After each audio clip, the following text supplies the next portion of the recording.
Hello everyone, welcome to my YouTube channel. आज मैं capital budgeting के टेक्निक्स डिस्कस करूंगा और इससे पहले मैंने पार्ट 1 बनाया है कैपिटल बजटिंग के, वो ज़रूर देख लें। लिंक मैं डिस्क्रिप्शन बॉक्स में प्रोवाइड कर दूंगा। ये है मेथड्स ऑफ कैपिटल बजटिंग, इसका चार्ट है। आज मैं नॉन डिस्काउंटिंग मेथड डिस्कस करूंगा जिसमें पेबैक पीरियड आएंगे और अकाउंटिंग रेट ऑफ रिटर्न। और डिस्काउंटिंग मेथड जो है मैं नेक्स्ट वीडियो में डिस्कस करूंगा, जिसमें है एनपीवी मेथड है, पीआई मेथड है और इंटरनल रेट ऑफ रिटर्न। ये है ट्रेडिशनल टेक्निक्स, के अंदर पेबैक पीरियड है। और ट्रेडिशनल टेक्निक्स को हम नॉन डिस्काउंटिंग मेथड भी बोलते हैं, टेक्निक। और पेबैक पीरियड होता है कि length of time required to cover initial investment, यानी कोई भी इनिशियल इन्वेस्टमेंट है उसको जो रिकवर करने में जो टाइम लगता है वह पेबैक पीरियड कहलाता है। जैसे कोई कंपनी है, उसने 50,000 रुपया इन्वेस्ट किया है और वो एक्सपेक्ट कर रहा है कि 12,500 जो है पर ईयर जो है उसका मतलब कैश इनफ्लो आएगा, कंपनी में आएगा उसका।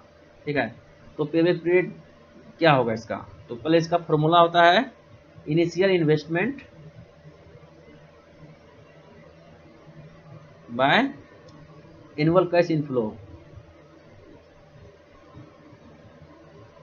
तो हमारा जो इन्वेस्टमेंट है फर्म का ये 50,000 है और कैश आउट इनफ्लो है 12,500।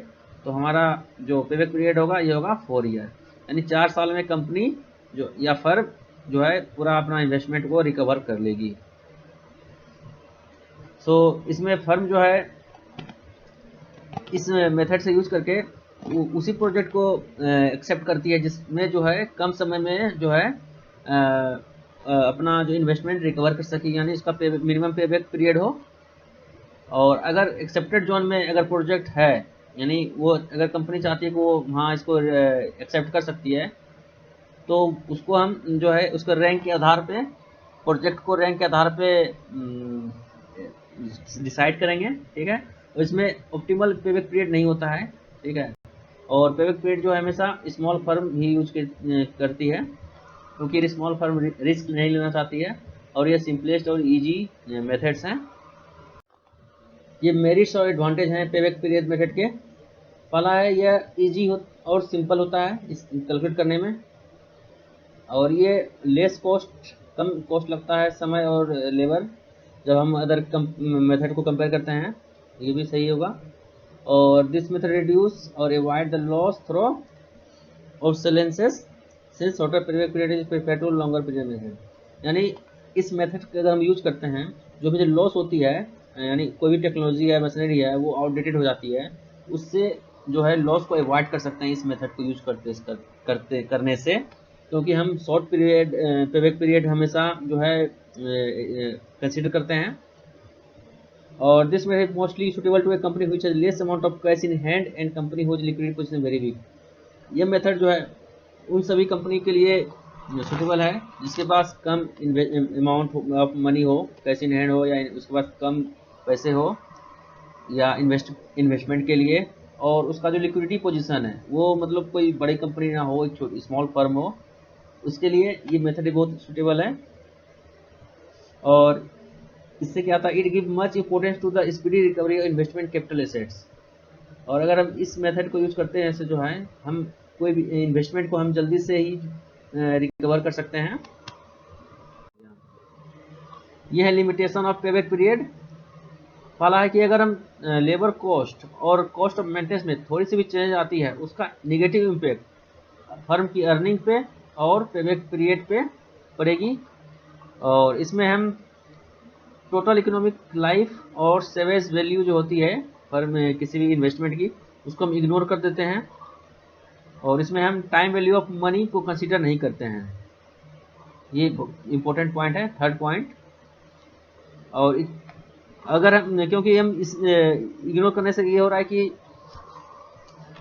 हर साल हम ये जूम कर रहे हैं कि हमारा इक्वल जो है कैश इनफ्लो हो रहा है, लेकिन हमारा फ्यूचर अनसर्टेन है।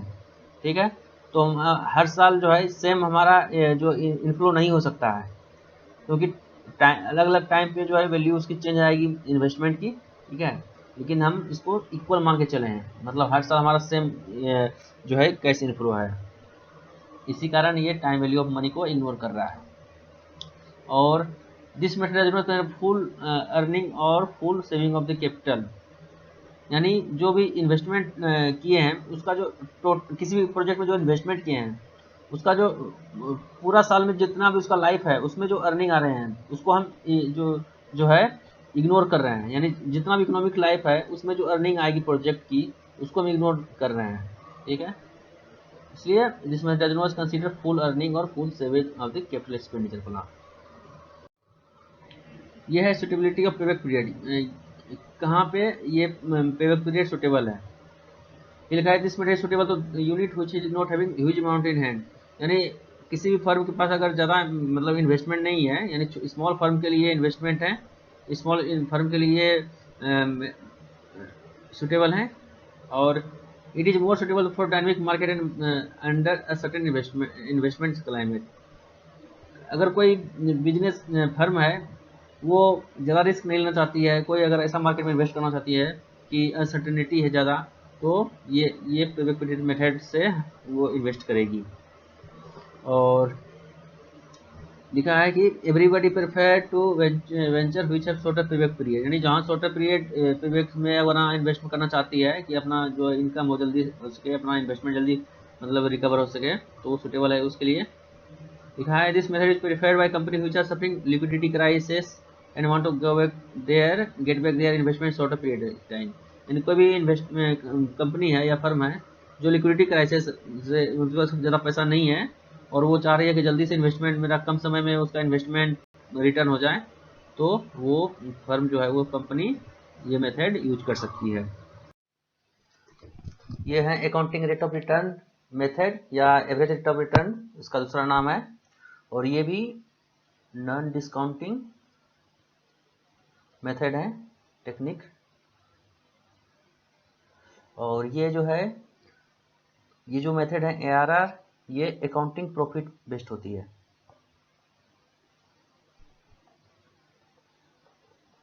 Accounting profit based. और यह cash note on cash flow, cash flow based नहीं होती है। यही एक ऐसा मेथड है, ये अकाउंटिंग प्रॉफिट बेस्ड होती है। और ये जो ARR मेथड होती है यह return on investment concept based होती है, return on investment based method. और इसका जो फॉर्मूला होती है ये है ARR का, ये होती है annual profit after tax by average investment into 100। यह है advantage of accounting rate of return वाला है। यह इजी और सिंपल मेथड है पेबैक पीरियड मेथड की तरह। और यह जो मेथड है यह नेट अर्निंग कंसेप्ट को कंसीडर करती है, अर्निंग आफ्टर टैक्स और डिप्रिसिएशन, ठीक है। और this is a vital factor in appraisal investment proposal. किसी भी इन्वेस्टमेंट प्रपोजल के लिए यह जो है बहुत ही मेन फैक्टर है, इंपॉर्टेंट फैक्टर है कंसेप्ट ऑफ नेट अर्निंग। और इस मेथड से हम किसी भी प्रोजेक्ट का जो प्रॉफिटेबिलिटी होगा, यानी उसका जो उससे लाभ मिलने वाला होगा, उससे हम अच्छी तरह जान सकते हैं। और ये मेथड जो है अकाउंटिंग कंसेप्ट ऑफ प्रॉफिट को कंसीडर करती है। यह जो है कैश इनफ्लो बेस्ड नहीं होती है, यानी कैश फ्लो बेस्ड नहीं होती है, यह अकाउंटिंग कंसेप्ट ऑफ प्रॉफिट होती है, यानी अकाउंटिंग प्रॉफिट बेस्ड होती है। यह जो है this method satisfy the interest of the owner since they are much interested on return on investment. यह मेथड जो है जो ओनर्स होते हैं उसके लिए सुटेबल होती है।